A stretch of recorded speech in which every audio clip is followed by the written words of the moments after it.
had me teach leadership, you know that my heart cringes not just for our world today, but particularly for tomorrow. My passion for raising authentic and visionary leaders is undeniable in all that I do. I remember 2 years ago when I first spoke about the concept of my book, The Leadership Guardian, with one of my mentors. She asked, "What do you want people to feel after reading the book?" My answer was very clear. I want the readers to be sober, become more aware of their awesomeness, and be ignited for 360 degrees transformation in every area of their life. The reviews from the independent readers of the Leadership Guardian has been overwhelming. The Leadership Guardian is truly a transformational movement for those who are tired of mediocrity and are ready to lead a 360-degree transformation in their lives. While I cannot wait for this book to grace your shelves, I most importantly cannot wait for the Leadership Guardian to grace your heart. Let me look forward to it today.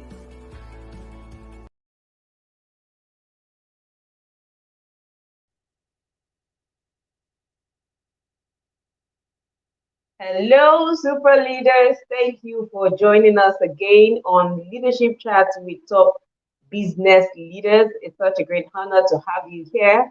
My name is Kemi Ogunkoya, and I am a leadership development strategist, management consultant, and author. And it is such a great delight to have you here. As a leadership development strategist, I equip business leaders to develop the right competence for their leadership roles to help them perform effectively in their current roles and also seamlessly take on higher positions. And today we have another amazing episode of the Leadership Chat with Top Business Leaders. And this program is a 12-week virtual event which holds every Saturday between 7 p.m. and 7:45 p.m.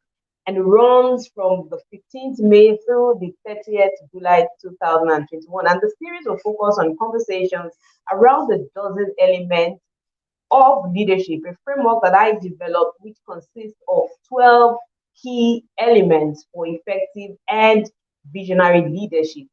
And they include clarity, connection, character, confidence, consequence, community, consideration, critical thinking, communication, competence, commitment, and consistency. And every week I will bring to you top global leaders over the next 12 weeks, and we will talk about each of these elements and how you can interact with them for personal and professional growth. So my second guest on this stream is Dr. Harry Akinola, and we shall examine leadership and clarity. What's this whole buzz about clarity? And I have no doubt that this will be a transformational event. So let's meet Dr. Harry.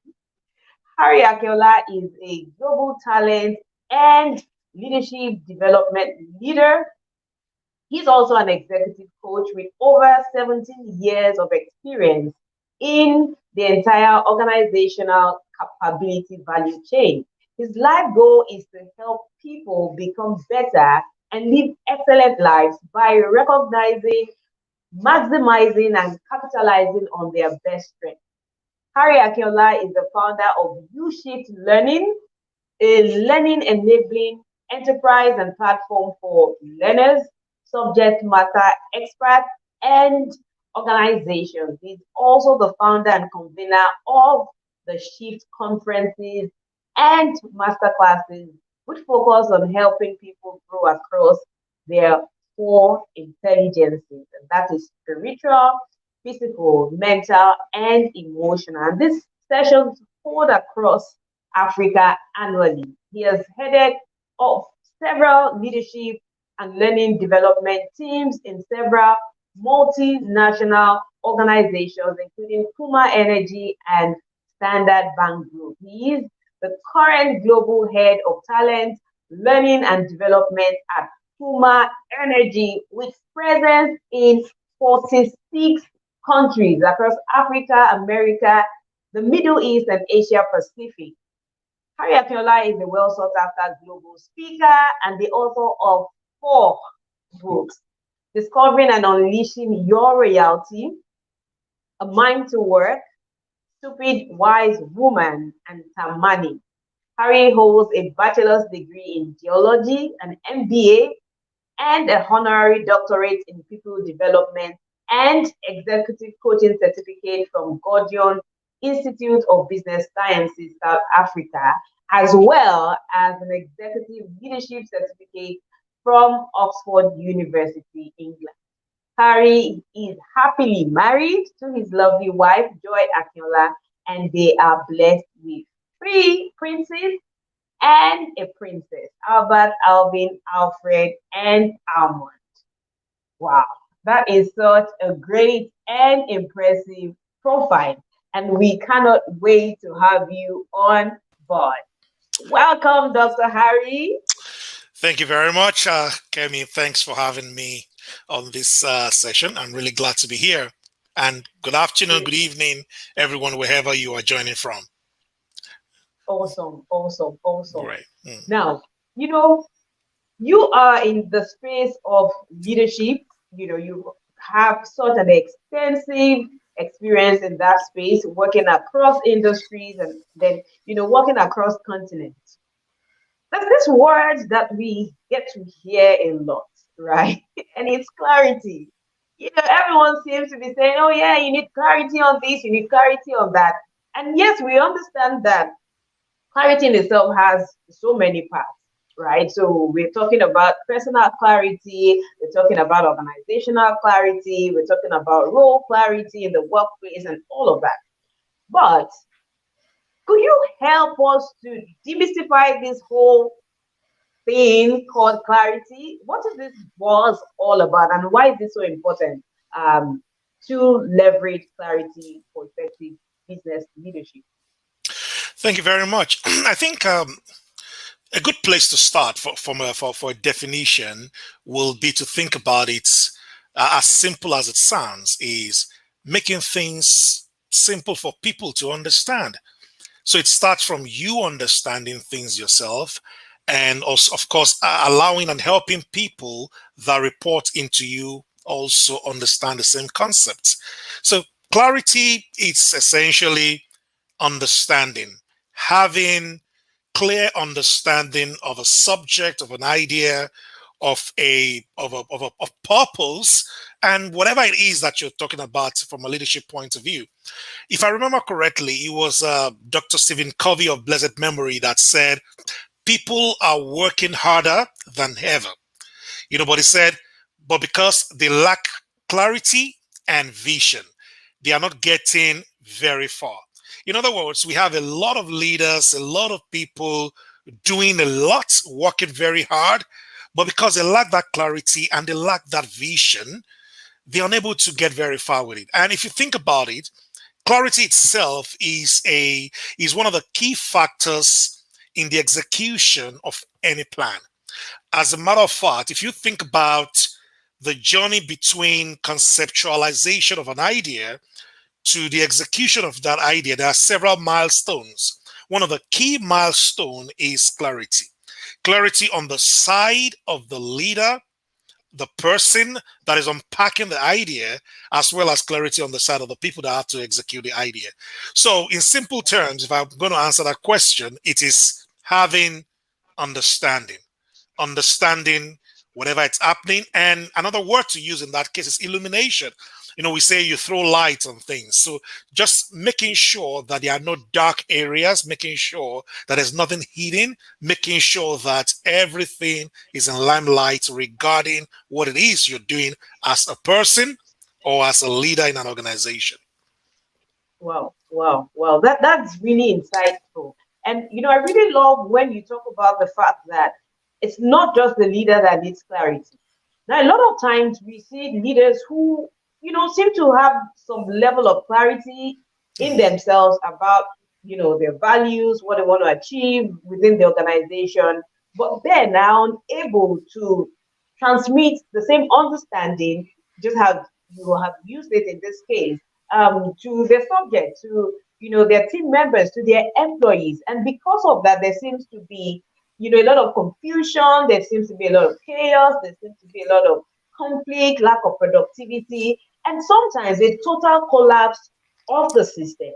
Now, how are we able to move as leaders from that point where we think we get with the vision, we think we are clear about what we want to achieve, we think we're clear about the direction we're taking the organization to, and how are we able to bridge that gap between our personal understanding and what we're able to express to our team members, to employees within the organization, to ensure that we all have that sense of understanding?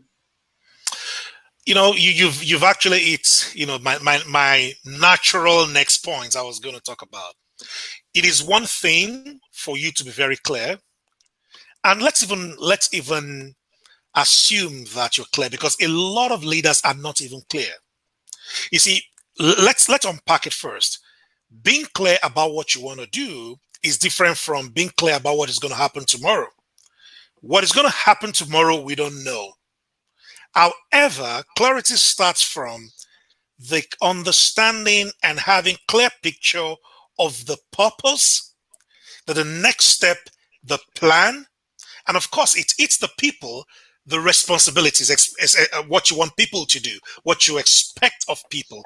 And if you think about that, you can actually, unpack that value chain from conceptualization to actual execution. And you can unpack things like conceptualization, construction of the idea, communication of the idea, eliciting commitments from the people that leads to execution.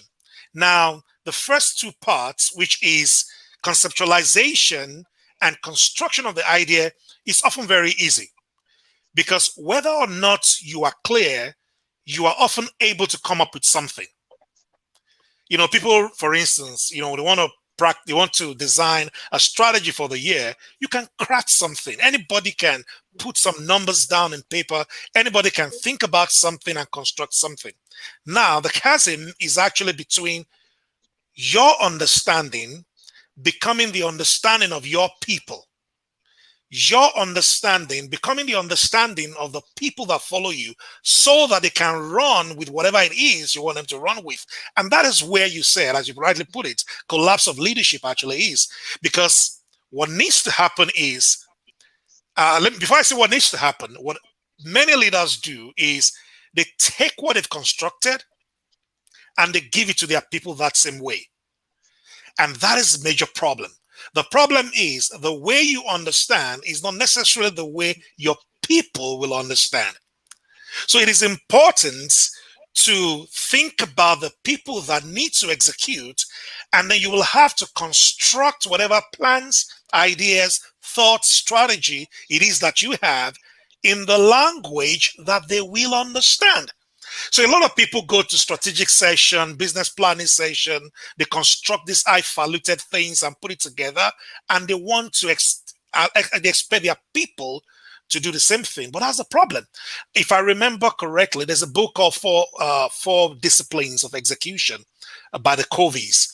And you know what it says? It says, when you execute a strategy that requires a lasting change in behavior of other people, you are facing one of the greatest leadership challenges you will ever meet. And the reason being that people will not necessarily understand what you understand the way you understand it. So it's important to speak their language. So whatever it is that you put together in these divine and sanctified strategy meetings that you've done, it's important to put it in a language they will understand. Another problem is the problem of cascading, especially for leaders that have other leaders before the people that we actually execute. As you know, communication breakdown happens the moment you're passing that information from one person to the other.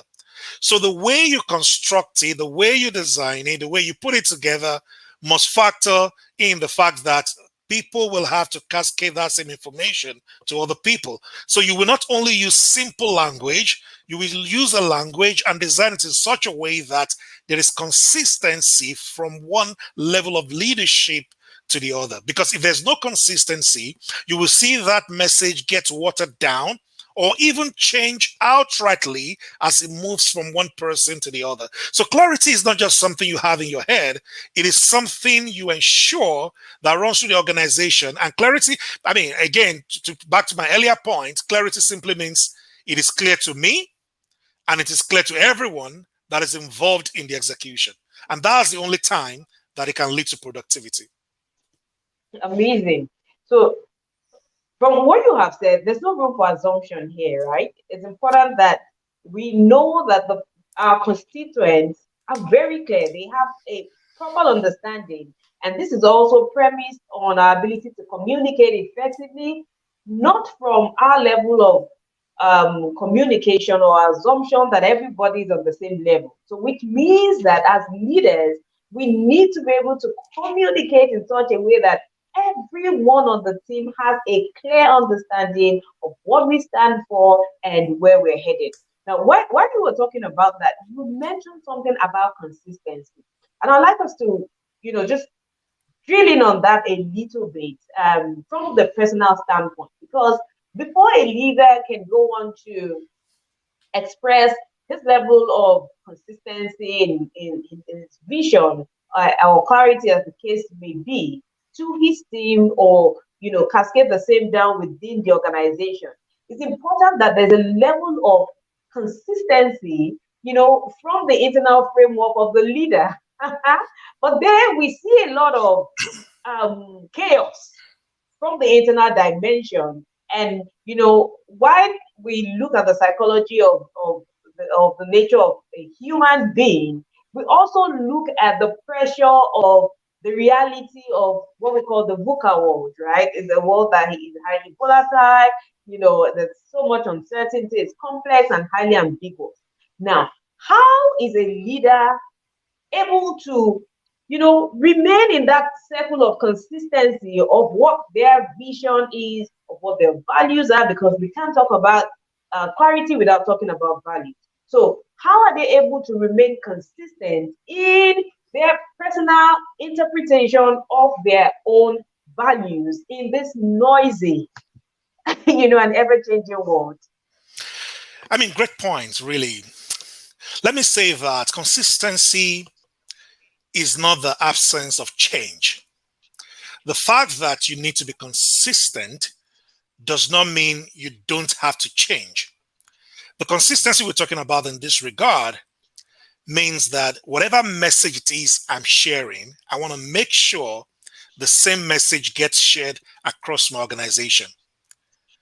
And when that message changes, I want to come back and let people know it has changed as a result of this. Now, if you take a step back to the value chain I talked about, conceptualization, construction, communication, and all that, and eliciting commitment from people, the place of conceptualization is a place of understanding the purpose of that organization.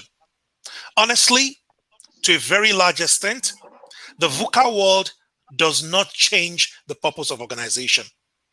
The VUCA world only forces the organization to change its approach to achieving that purpose.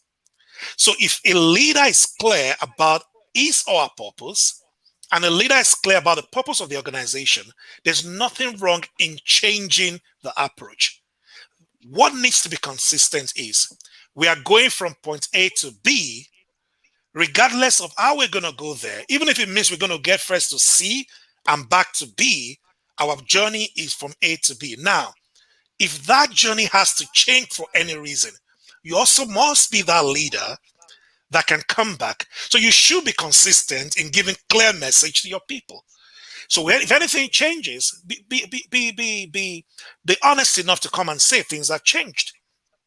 And I also think this also has to do with a leader that is also human, in the sense that don't appear to know everything. I am clear about it today, but XYZ has changed. As a result, we need to pivot as an organization. So we are changing our approach, but our purpose remains the same. And if our purpose is going to change as well, also be clear. So purpose will help your message remain consistent. But if that purpose even changes, make sure you communicate to the people. So I'll say, from a leadership point of view, communication must be constant, must be consistent, must be clear, and must be repetitive. Perhaps a point to actually highlight is that for people to be clear about what you want them to do, you need to keep saying the same thing you have been saying for the last 5 years. You know, I've heard leaders say, but I've been saying it. Are you hard of hearing? Perhaps you are saying it and it hasn't really clicked. If you really want productivity, you want people to change, you need to keep saying the same thing that you want them to do over and over again until there's a behavioral change. I hope that answers your Wow. question. So absolutely does. It absolutely does. So we're able to look at it from the place of consistency. But then what you have also been able to do is to help demystify that concept of consistency, also in clarity. So it doesn't mean that we stay still because we want to be consistent. But then as leaders, we have to be truthful enough, right? And we know that credibility, trust, is a key benchmark for effective leadership. Now, it is true that credibility, is really key, but then a lot of leaders struggle with doing what they say, and being able to, communicate exactly what they have said to their team members, right? How does that lack of credibility impact the ability of people, within the organization, to still have some level of clarity? Indeed. I think you can always be clear about your message, even as a leader that lacks credibility. Anyone can be clear about their message. Anyone can say, this is what we want to do. Anyone can force people to listen to them. And any great communicator can convince people about what they want to do. Now, it is then a different conversation if people will do that because they don't trust you enough that what you said today is what you're going to say tomorrow. Or perhaps in telling them the things we want to achieve, you've made promises that will come with if like you've talked about consequences. So if I do XYZ in line with this vision in support of this plan, you will give me ABC. So you might be very clear to them, but you are not eliciting commitment from them because they don't trust you to keep your word. So the problem with that is people will get you, people will hear you, people will listen to you, they'll understand the purpose, they'll understand the plan, they'll understand the responsibility, but they won't trust you as a person. Now, if they don't trust you, even though you're clear in your message to them, that lack of trust will impact not their ability to do what needs to be done, but we actually impact whether or not they do it. And if they do it, will they do it wholeheartedly?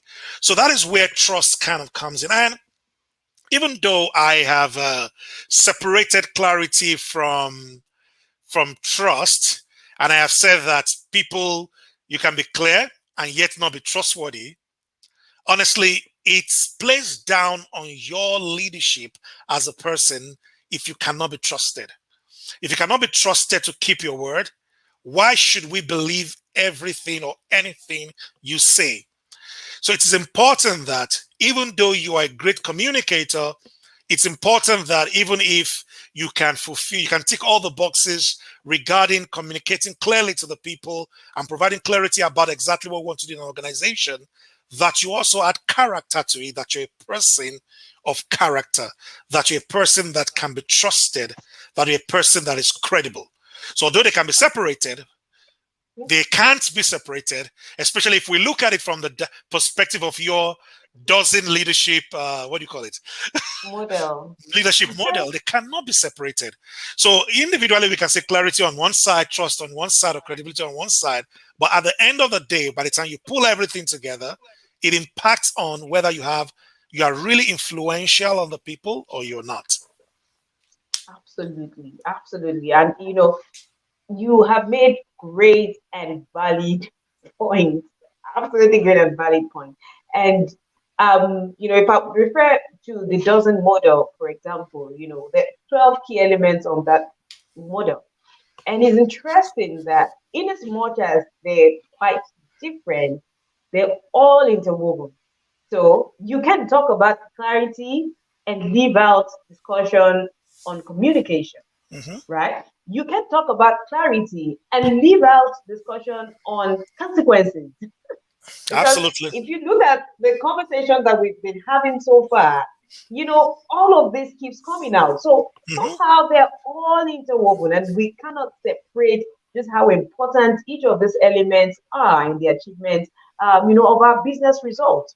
Now we're going Absolutely. to come back to the personal element of clarity. But while at that, I get to work with a lot of business leaders. I work with people who have quite some experience in managing people and leading people over a period of time. But then I still hear their struggles when it comes to them having clarity about who they are and what they stand for as leaders. Now, I would like to know, based on your experience, is there, or let me put it this way, is clarity and age directly proportional, in terms of the individual and in terms of the organization? And for the organization, the question is that is clarity and the age of the organization directly proportional? So we look at it from the personal standpoint and also the organizational standpoint. I wouldn't say it's directly proportional, because saying it's directly proportional means the older you get as a person or as an organization, the clearer you become of your purpose. I wouldn't say it's exactly, directly proportional. Is there a relationship? To a large extent, there's a relationship. More from a personal point of view than an organizational point of view. Okay. From a personal point of view, of course, you wouldn't expect a child that is 5 to know everything about what he or she stands for. And yes, we do have children that are very clear from day one. We do have adults that will tell you, as from 10-year-old, I knew exactly what I wanted to do, and that's what I'm doing. And that's without prejudice to adults who are 40, 45, and they are unsure of what it is they want to do and want to focus on. So I will say, from a personal point of view, it can be true. From an organization point of view, it can be true only if at the beginning the people putting the organization together haven't sat down to really thought through why we are creating this organization. Like I said, where it starts from is from a purpose point of view. For a person needs to find why he's been created from whoever creates him. I believe God. Some people believe it's evolution, but that's a different conversation. But for an organization, it is people that put the organization together. There must be a reason why they have formed the organization, and they have to be clear about that reason from day one. So we have organizations who, we kind of are put together based on several, reasons. I know people that have started companies because it's an opportunity, and as a result, they started this entity. They achieved they kind of took advantage of the opportunity, but after a while, they are left with this organization that they're not very sure what they're going to do with it. Now they have hired people, so they cannot dissolve the organization. So they have to sit down and start reconstructing what they believe the purpose is all about. So that's a different conversation. But ideally, an organization, before it sets out to do whatever it wants to do, should be clear about what it wants to do. And this is not at the level of your typical, let's craft a vision statement, let's craft a mission statement and a purpose statement. There's nothing wrong in doing all those things. But you see, over and above crafting those things is to be really sure. I find a lot of people crafting those things in sessions just because they've been asked to do it, or some of them just craft it quickly because they need to tender for a contract. And after a while, they realize that there's actually no connection between them and whatever they've crafted. But the best way to go about it is, at the point of starting the organization, sit down and think about what the purpose of the organization is. It's like creating an item and you don't have any reason for creating it. There must be a reason you're creating it, and that reason becomes a purpose. And if you already have an organization that, now coming to the age analogy, if you already have an organization that is existing and you are not clear, you're not sure about the purpose, it's important to take a step back and start thinking, why do we even exist? And as an individual as well, you need to ask that question, why do I exist? By the way, it is possible to run an organization that is not in line with your personal purpose as a leader. The problem with that is there'll be a lot of conflicts. So you also want to get to a point where you start aligning your personal purpose with your organizational purpose. Wow. So alignment. I love how this conversation is evolving, because it has a way of just taking us around different stops and then Exactly. bringing us back together. So when we talk about alignment in this case, right? So a leader starts from asking the personal questions because it has to start with from the place of self, and then when you're able to get it from the place of self, then you're able to do the same for your organization. Now, a lot of times, is the reverse, and people get into businesses, into certain positions within organizations, and then they're not clear about themselves. Now, I love the fact that you have been able to balance from the personal standpoint and also, the professional standpoint. Now, how do leaders know that they have gotten to a point of alignment between their personal, goals, their personal vision, their personal mission, and their corporate goals and mission, and values? How do they know that they're at that place of alignment? I believe that the first place will be to understand your purpose as a leader or as a person.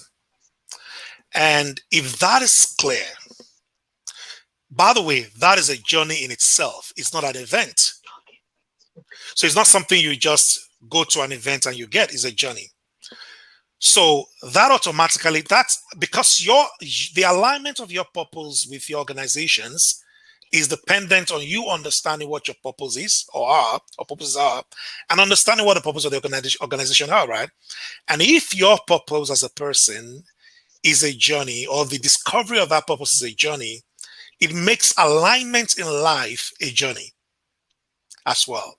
So it's important to know that, first of all. How do you then know that there's an alignment between your purpose and the organization purpose? Look for the key things. Let me give you an instance. The organization I work with is very customer centric, and in particular focused on energizing the communities where we serve, where we operate. Now, for me, I am focused on empowering people, and that's what I do. I am focused on helping the society wherever I find myself, in a way, energizing those societies as well, energizing those communities as well. So when the purpose of our organization, purpose statement of our organization was constructed, the first thing I did was to look at the key themes, the key words in that purpose statement, and ask myself, are there anything, any words, any themes in this purpose statement that resonates with me? That's the first thing I check. If I'm going to work for any organization, I will check, do the purpose that they push, do they really resonate with me? And the moment I have that level of resonance, I feel that there's alignment in place. And that is that's what makes me feel comfortable. Now, if there is no alignment, if indeed I have discovered my purpose, I should be uncomfortable in such an organization. And that said, a lot for any good purpose, I believe so, a lot of organizations' purpose will align, a lot of them, not all of them. And if you find one that doesn't align, there should be a check in your mind, in your heart, in your spirit, that there's something wrong here and this is not a place for me. Sometimes also people construct purpose statement, but what happens on the ground is different. So you can see that what the leaders of that organization are really pushing is actually different from what I really believe in. So there's a conflict. Again, it's a conversation you want to have with yourself to say, what am I going to do with this misalignment? Other times, there's nothing wrong with the organization, great purpose, but you do not just fit in.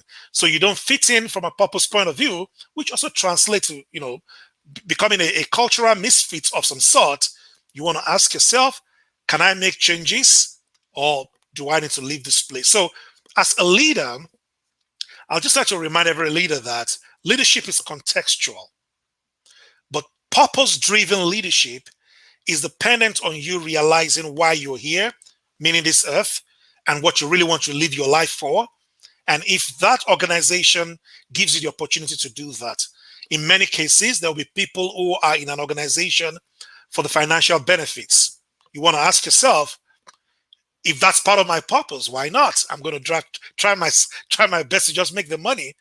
Other people, you want to ask yourself, are there other things I can do to fulfill my purpose, even if this organization is not really aligned to it? Let me tell a story. For instance, in my own case. So I've always wanted to be in learning and leadership development for many years. I've always done it on the side, but for many years in my organization, the organization I was before, I was in a sales team, and I love sales. There's nothing wrong with sales. I enjoyed sales, but sales wasn't my core competence, and definitely not really what I wanted to do with my life. So I was doing this leadership development, learning and development thing on the side, but I did it for a while until a time when I had the opportunity to move to learning and development. And I'm so excited because there's even though I do a lot of things, I feel so aligned in my life because I am a learning and development specialist. I'm a teacher by calling as a believer.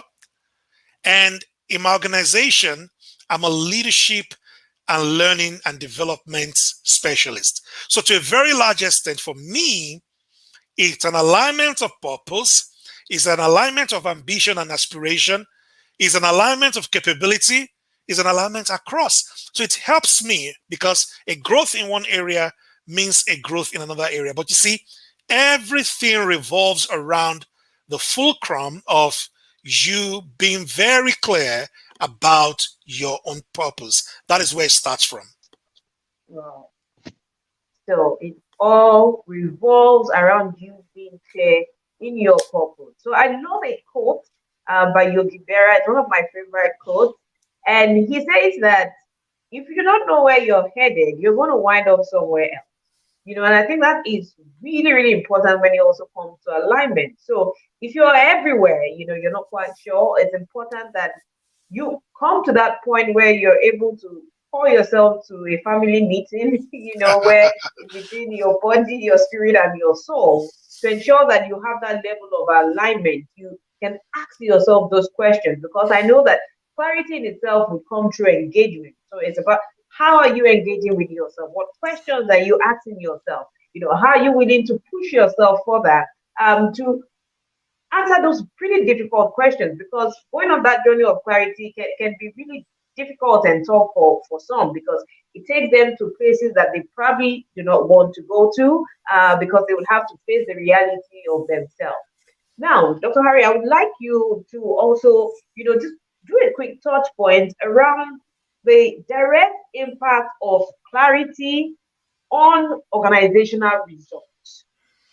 So you work in an organization where there seems to be a clarity of purpose, there seems to be an alignment, between what you want to achieve and then what the organization stands for. How do these factors go on to impacting organizational results? Indeed, that's a very great thought. Actually, the first place will be we have a plan, we have a strategy as an organization, and in that plan, there are certain things we need to do.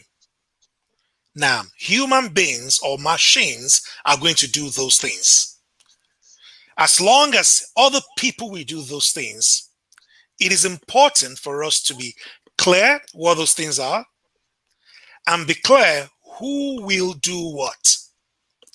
It is really part of the reasons leadership actually collapse, because they don't think about the change management aspect of whatever strategy, plans, thoughts they are putting in place.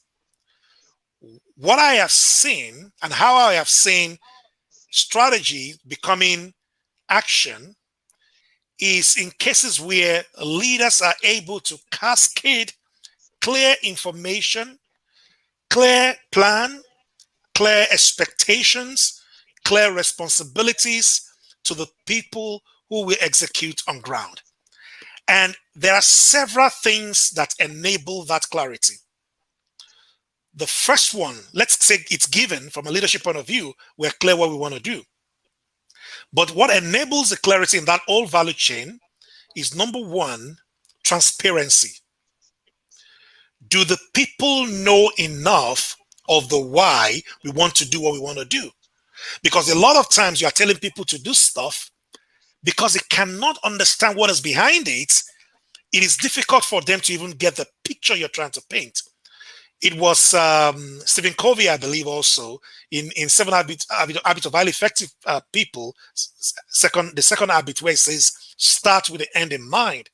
If the people know where we are going to, and where we're going to is very encouraging and fascinating enough, it helps them to understand whatever journey you want them to take. So transparency is very important. I have seen transparency as a very important enabling factor in helping people latch onto the dream and helping them execute what needs to be executed. Number two will be inclusion. And if I call it this way, co-creation. You see, when you co-create things with the people, it is less of a difficult task for you to explain to them what it means, because they were part of the creation. So including people in the process of constructing whatever the plans and thoughts and strategy and business objectives are helps them to see themselves as a part of it, because co-creation drives ownership. And when people see themselves as a co-owner of a thing, it is easy for them to commit to it, and it's easy to lead to execution. So it is important, number one, that you think about it in terms of, number one, transparency, inclusion, or co-creation. In fact, if I take it a step further, it is also important that you co-create with your customers if you are able to. Because from that point of view, it is easy for them to continue to patronize you if they understand the full process. They are part of the process. They see themselves as owners. Number three will be communication. And on the communication, I'll say, let's break it down. Let's actually call it change management. And let's look at it as communication, training, and whatever it is you want to put in that old bucket. Because if you have this idea, this strategy, this plan, and it requires people to do something, or it requires them to change their behaviors, it's important that you communicate clearly. And like we've said before, communication needs to be simple, needs to be concise, needs to be repetitive. And of course, you need to make sure they understand it. I always tell people, if you want people to move something, then the responsibility for them to be clear about what they need to move and how they need to move it lies on you as a leader. It doesn't lie on them as people. It's a different case if they're in a classroom and they're trying to understand to pass an exam. In this case, you are the one that needs to pass an exam. So you need to make sure they understand. So clarity is important, and repetition of those communication will really help you. The last thing I'm going to mention there is, okay, maybe two things, if you allow me, is measurement. See, what is not measured will not be done. If you really want to, bridge that gap between strategizing and having people do it, put measurement in place, and not the lag measures. I'm talking about lead measures. So lag measures, at the end of the day, we are checking, have we achieved or not? Lead measures along the line, are we achieving or not? You know why? The moment you have conversation reviews with them as lead measures, you have an opportunity to keep reiterating what the target is. And it's another opportunity for people to be clearer.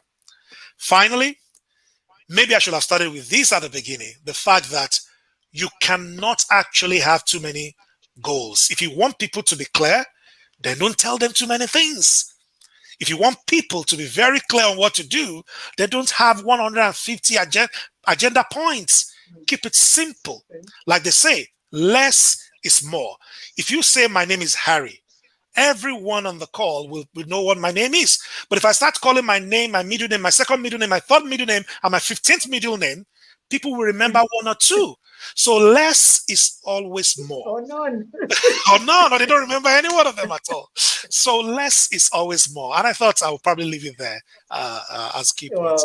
Yeah. Well, that is really, really instructive and highly insightful too. Thank you very much for sharing this great nuggets, this great ideas, really, because through the principles that you have shared, I'm sure a lot of leaders will turn these insights right into action. So, Dr. Harry, where can we find you? Okay. I almost said at my house, but that's fine. All right. Give us an address. We'll be right there. Yeah, I think these days I'm more on LinkedIn than anywhere else. So I will easily respond to my messages on LinkedIn, and it's my name, Harry Akinola. I think there are only few Harry Akinolas. I've only seen another one on Instagram. On Instagram too, I will respond to my message as much as possible. But on LinkedIn, I'm more there these days. Like I said, I've stepped away from social media a little bit, so I don't post as much because I'm cooking some. I'm not cooking some things. I'm actually cooking myself. So I'm going through a program. When I'm done with it, I'll be more visible. But on LinkedIn, please feel free. And I see some of my friends here as well. Joshua Awesome is here watching live. So, of course, if you have my contact, feel free to reach me on that as well. Yeah. Amazing, amazing. Thank you so much once again for sharing these amazing nuggets with us. So thank you also to everyone who has joined in the session. Note that insights without actions will always be useless. So you want to run with this insight to help you achieve better effectiveness as a leader. All right, so that's the end of the program today. Be on the lookout for the next episode. Till I see you again. Stay winning and stay leading.